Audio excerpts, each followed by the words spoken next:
Hello बच्चों। तो बच्चों, हमने पढ़ा था अपना चैप्टर थ्योरेटिकल डिस्ट्रीब्यूशन, जिसके अंदर मैंने आपको कॉन्सेप्ट्स लिखवा दिए थे लास्ट लेक्चर्स तक। तो आज मुझे आपको एक्सरसाइज के क्वेश्चंस करने हैं आपके साथ डिस्कस, और कुछ बातें उसी के थ्रू आपके साथ चर्चा भी कर लेंगे। तो आप अपना रजिस्टर बच्चों निकाल लो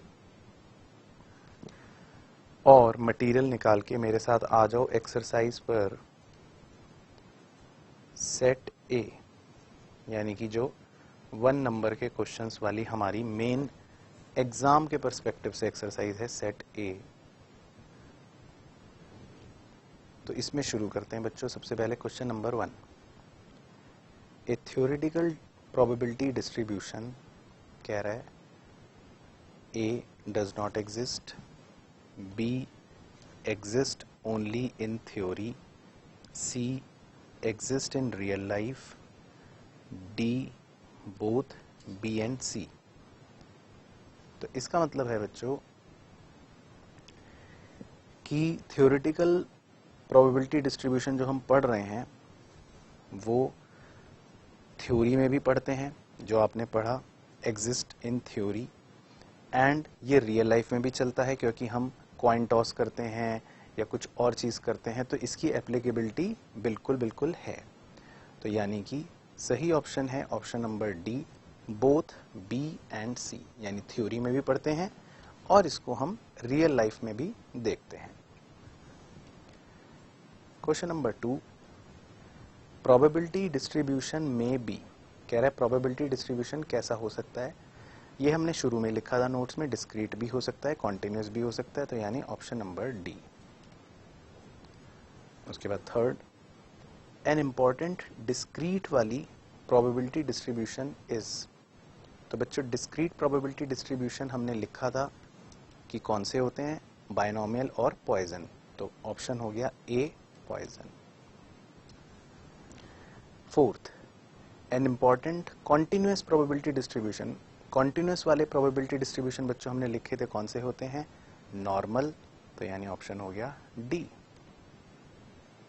उसके बाद fifth, parameter is a characteristic of. तो पैरामीटर पूछ रहा है किसका कैरेक्टरिस्टिक होता है। तो ये वैसे सैम्पलिंग चैप्टर का क्वेश्चन है, लेकिन यहाँ दे दिया, तो इसका बच्चों मैं आपको बता देता हूँ आंसर, आप याद रखना इसी क्वेश्चन के माध्यम से। पैरामीटर जो होता है वो एक कैरेक्टरिस्टिक होता है पूरे के पूरे यूनिवर्स का, यानी जिसको हम बोल सकते हैं पॉपुलेशन का। तो ऑप्शन नंबर ए। उसके बाद sixth, N example of A parameter is. Parameter क्या हो सकता है। तो बच्चों मतलब पॉपुलेशन के बारे में हम जो देखते हैं ना पैरामीटर, वो क्या हो सकता है। तो पॉपुलेशन के बारे में पैरामीटर हो सकता है, पॉपुलेशन का चाहे हम एसडी निकाल लें, पॉपुलेशन का चाहे हम मीन निकाल लें, कुछ भी, लेकिन पॉपुलेशन का निकालेंगे। तो वो पूछ रहे हैं example of A parameter is sample mean, वो हो नहीं सकता, बी पॉपुलेशन मीन। तो हम पूरी पॉपुलेशन का अगर मीन निकालते हैं तो वो एक पूरी पॉपुलेशन का पैरामीटर माना जा सकता है। हालांकि ये दोनों क्वेश्चन बच्चों सैम्पलिंग चैप्टर के हैं। पहले हमारे कोर्स में सैम्पलिंग चैप्टर हुआ करता था, लेकिन अब नहीं है, बट फिर भी क्वेश्चन आपको पता है कि एज इट इज छूटे हुए हैं, तो इसीलिए। Question number 7, A trial is an attempt. Trial क्या होता है, make something possible, make something impossible, ये तो नहीं है। Prosecute an offender in court of law, नहीं। Produce an outcome which is neither certain nor impossible. तो ट्रायल का मतलब वही होता है कि भाई हमने सिक्का उछाला जैसे, तो उसको बोलते हैं ना हम प्रोबेबिलिटी में कितनी बार ट्रायल करा, द नंबर ऑफ ट्रायल्स। तो ट्रायल्स क्या है कि कुछ रिजल्ट निकालने की कोशिश की जा रही है जो ना तो सर्टेन है और वो इम्पॉसिबल भी नहीं है, यानी ऑप्शन नंबर डी। उसके बाद 8th, the important characteristic of Bernoulli's trials. तो बर्नौली आपको पता ही था कौन सा था, अपना बायनोमियल। तो उसका कैरेक्टरिस्टिक पूछ रहा है। Each trial is associated with just 2 possible outcome, हाँ ये भी है। बी ट्रायल्स आर इंडिपेंडेंट, हाँ ये भी है। सी ट्रायल्स आर इनफाइनाइट, नहीं, हमने लिखा था ट्रायल्स फाइनाइट होते हैं। सी गलत कह रहा है, ए और बी सही कह रहा है, तो यानी ऑप्शन नंबर डी। उसके बाद 9th, the probability mass function of binomial distribution is given by, तो याद करो बच्चों, बायनॉमियल डिस्ट्रीब्यूशन का फॉर्मूला आपको लिखवाया था n C x into p की पावर एक्स इंटू क्यू की power n minus x, option number B. इसके बाद question number 10, if x is a binomial variable with parameter n and p then x can assume, कह रहा है अगर binomial distribution में parameter n और p हैं तो x जो है वो पूछ रहा है क्या हो सकता है। तो बच्चों x जो है वो भाई 0 से लेकर, भाई छोटे से छोटा होगा तो 0 होगा और बड़े से बड़ा होगा तो n से ज़्यादा तो हो नहीं सकता, n होगा। तो या तो 0 हो सकता है या n हो सकता है, या मतलब इसके बीच में कुछ भी हो सकता है। तो 0 और n से लेकर कुछ भी हो सकता है, मतलब ऐसा बोल दूं 0 एंड n बोथ इंक्लूसिव। तो इसका मतलब क्या बात बन गई, ऑप्शन नंबर सी।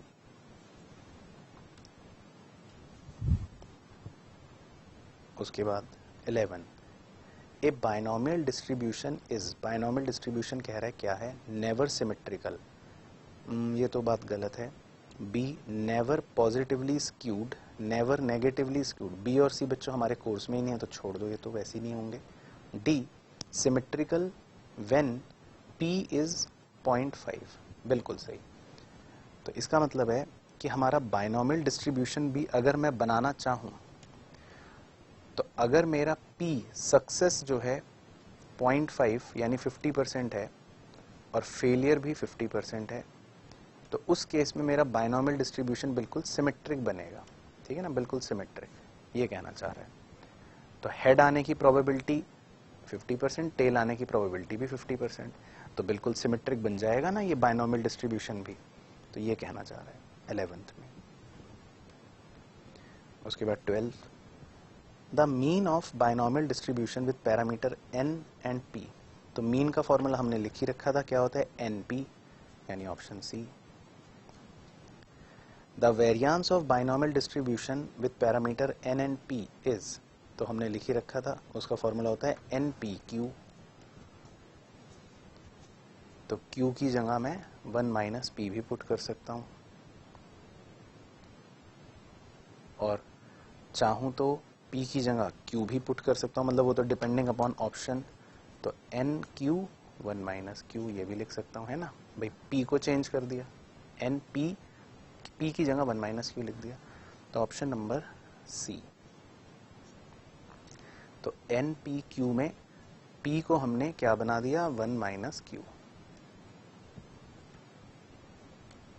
उसके बाद 14th, an example of biparametric probability distribution is, तो मैंने लिखवाया नोट्स में कि बाय पैरामेट्रिक कौन सी होती है, तो बाय पैरामेट्रिक होती है बाइनोमियल डिस्ट्रीब्यूशन, यानी कि ए।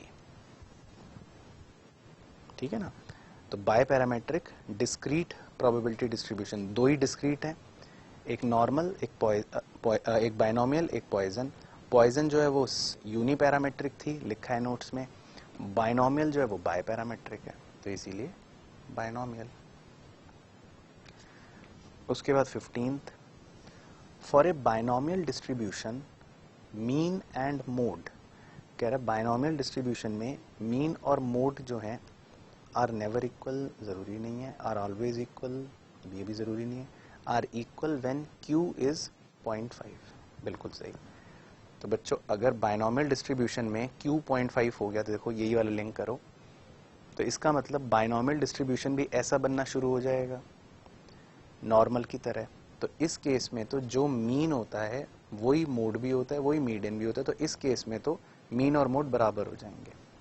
तो ये इस क्वेश्चन में मतलब अच्छा क्वेश्चन था ये। उसके बाद 16, the mean of binomial distribution is, mean जो होता है वो always more than it's variance, ये बच्चों हमने नोट्स में लिख ही रखा है कि वो हमेशा वेरिएंस से बड़ा होता है।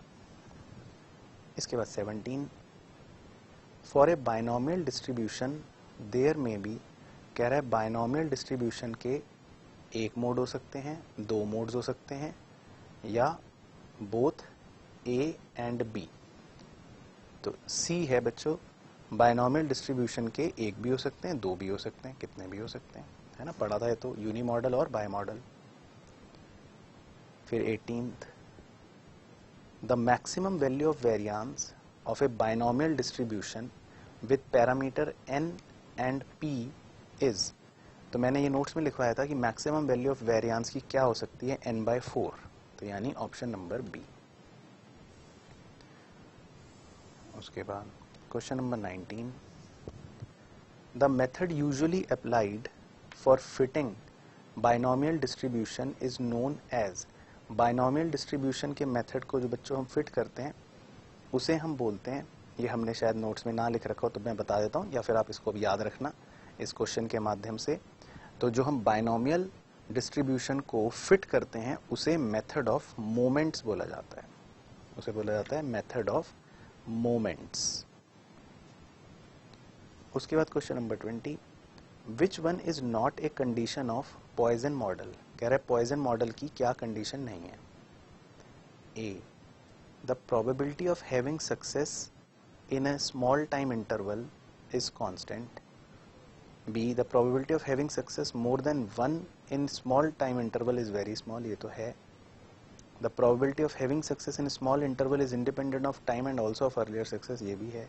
The probability of having success in small time interval is kt for a positive constant k, ठीक है, ये भी है। तो हालांकि बच्चों ये पॉइजन्स डिस्ट्रीब्यूशन के ये जो अजम्पशन है ये थ्योरेटिकल बात है, ये रेलिवेंट कम है, लेकिन एक क्वेश्चन वही मैं बता रहा हूँ आपको पुराने बने हुए। तो जो इसमें कह रहा है ए ऑप्शन में कि the probability of having success in A small time interval is constant, कह रहा है छोटे समय अंतराल में सक्सेस की प्रोबेबिलिटी कांस्टेंट रहेगी। तो ये कोई अजम्पशन नहीं है, क्योंकि ज़रूरी थोड़ी ना कांस्टेंट रहेगी, तो ये कोई अजम्पशन नहीं है पॉइजन डिस्ट्रीब्यूशन की, गलत है। उसके बाद 21, which one is uniparametric distribution, तो ये हमने लिख रखा था, यूनी पैरामेट्रिक होता है पॉइजन, नोट्स में है। 22, for a Poisson distribution, Poisson distribution में पूछ रहे क्या होता है, mean and SD are equal. B, mean and variance are equal, हाँ ये लिखा था हमने, मीन और वेरियांस दोनों m होते हैं, है ना, ये लिखा था बी। उसके बाद 23, पॉइजन डिस्ट्रीब्यूशन में बी, पॉइजन डिस्ट्रीब्यूशन क्या हो सकता है, यूनी मॉडल और बी बाय मॉडल, तो मतलब ए एंड बी, यानी option number D, both A और बी। उसके बाद 24, Poisson distribution is, Poisson distribution जो होता है बच्चों ये थ्योरेटिकल क्वेश्चन है, आप इसको लर्न कर लेना इसी क्वेश्चन के माध्यम से। ये पॉजिटिवली स्क्यूड होता है, ये पॉजिटिवली स्क्यूड का मतलब होता है, ये तो जैसे नॉर्मल है, अगर मैं कर वैसे बनाऊं थोड़ा सा, तो इन्हें बोलते हैं पॉजिटिवली स्क्यूड, जीरो इधर है, पॉजिटिव इधर है, नेगेटिव इधर है, तो पॉजिटिव की तरफ झुकाव ज्यादा है, इसे पॉजिटिवली स्क्यूड बोलते हैं। तो पॉइजन डिस्ट्रीब्यूशन जो होते हैं ना बच्चों वो पॉजिटिवली स्क्यूड होते हैं, तो ये आप लिख लो नोट्स में, या फिर इस क्वेश्चन के माध्यम से याद रखना है, इस पे आप चाहे स्टार लगा लो। उसके बाद 25, A binomial distribution with parameter n and p, ठीक है, can be approximated by a Poisson distribution with parameter m, ठीक है, इज np इज, तो कह रहे is n tends to infinite, p tends to 0, n tends to infinite and p tends to 0, n tends to infinite and p tends to 0 so that np remains finite, हाँ D option. तो बच्चों ये मैं समझा देता हूँ, हमने notes में लिखा था, आपको याद है कि पॉइजन डिस्ट्रीब्यूशन कब हम यूज़ करें, जब n की वैल्यू बहुत ज़्यादा हो और p की प्रोबेबिलिटी बहुत कम हो। तो इस बहुत ज़्यादा बहुत कम को ऐसे बोल रहा है कि n जो हो वो इन्फिनिटी के पास है, मतलब बहुत ज़्यादा है, p जो है वो 0 के पास है, मतलब बहुत कम है, और उनकी संख्या जो हो वो फाइनाइट हो, मतलब गिन सके, हाँ ये तो है, तो np जो हो वो फाइनाइट हो, तो ये कहना चाह रहा है वो, ऐसे बोल रहा है, D option. 26, for Poisson fitting to an observed frequency distribution A, we equate the Poisson parameter to the mean of frequency distribution. या to the median of distribution या to the mode of distribution. तो बच्चों इसका भी answer आप याद रखना अगर ये नोट्स में नहीं है। तो हम जब पॉइजन फिटिंग करते हैं, मतलब फ्रीक्वेंसी डिस्ट्रीब्यूशन बनाते हैं, हालांकि क्वेश्चन नहीं है, वो 6 नंबर के क्वेश्चन होते हैं फ्रीक्वेंसी डिस्ट्रीब्यूशन में पॉइजन्स बनाने, लेकिन थ्योरेटिकली तब हम फ्रीक्वेंसी डिस्ट्रीब्यूशन का मीन निकालते हैं, यानी ऑप्शन नंबर ए। उसके बाद 27, the most important continuous probability distribution is. तो कॉन्टिन्यूस वाली सबसे बेहतरीन डिस्ट्रीब्यूशन क्या है? नॉर्मल। ये तो पढ़ ही रखा है, तो बी ऑप्शन। इसके बाद 28, the probability density function of a normal variable x is given by. तो क्या था फॉर्मूला नॉर्मल का? देखो ए ऑप्शन था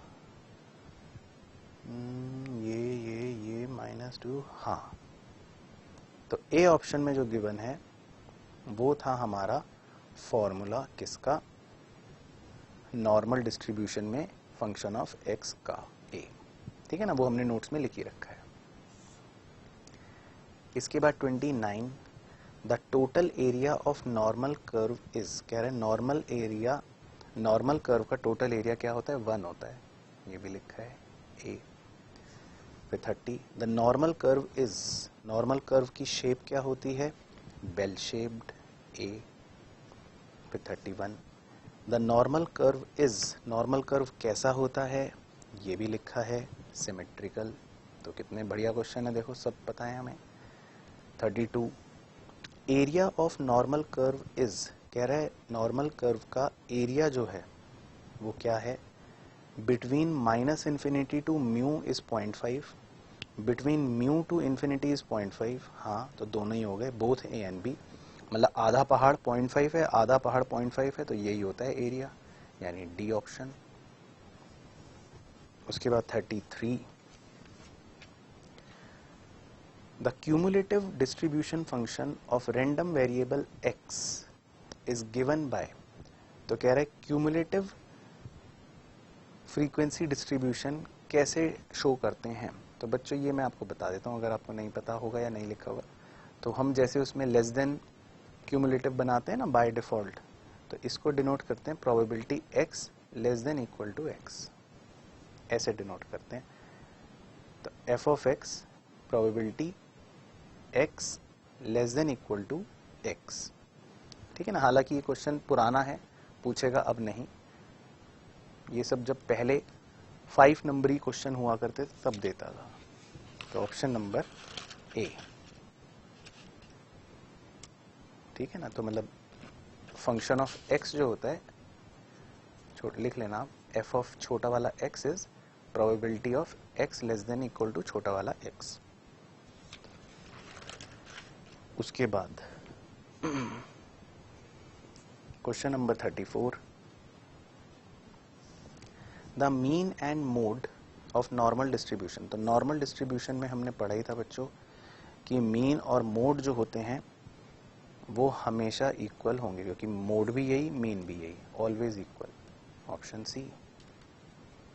35, the mean deviation about median of standard normal variate is. तो मतलब ये घुमा के पूछ रहा है, बेसिकली वो पूछ रहा है मीन डेविएशन जो है वो इज मतलब क्या है ऑफ स्टैंडर्ड डेविएशन। मतलब सिंपल भाषा में ये समझ लो, स्टैंडर्ड नॉर्मल वेरिएट मतलब standard deviation, mean deviation about median मतलब एमडी।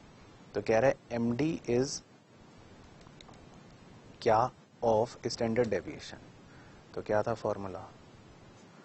0.8। तो यानी ऑप्शन नंबर डी। उसके बाद 36, the quartile deviation of normal distribution with mean 10 and SD4। कह रहा है मीन 10 है और SD4 है। तो मीन 10 है और SD4 है, तो क्वार्टाइल डेविएशन पूछ रहे हैं। क्वार्टाइल डेविएशन होता है Q3 माइनस Q1 अपॉन 2। तो निकाल सकते हो बताओ? हाँ सर निकाल सकते हैं। QD कैसे निकालोगे? वो Q3 और Q1। चलो ये आप होमवर्क में करना। हाँ एक तो अच्छा क्वेश्चन आया, चलो सिखाया था ना कैसे निकालना है, Q3 Q1 निकाल के फिर पुट करना। इसके बाद 37, for a standard normal distribution the points of inflection are given by. तो पॉइंट्स ऑफ इन्फ्लेक्शन बच्चों याद है ना, नॉर्मल डिस्ट्रीब्यूशन में क्या थे, म्यू माइनस एस डी और म्यू प्लस एस डी। तो ऑप्शन नंबर ए, ठीक है ना। z की वैल्यू के हिसाब से देखेंगे तो z की वैल्यू के हिसाब से -1 और z की वैल्यू के हिसाब से 1।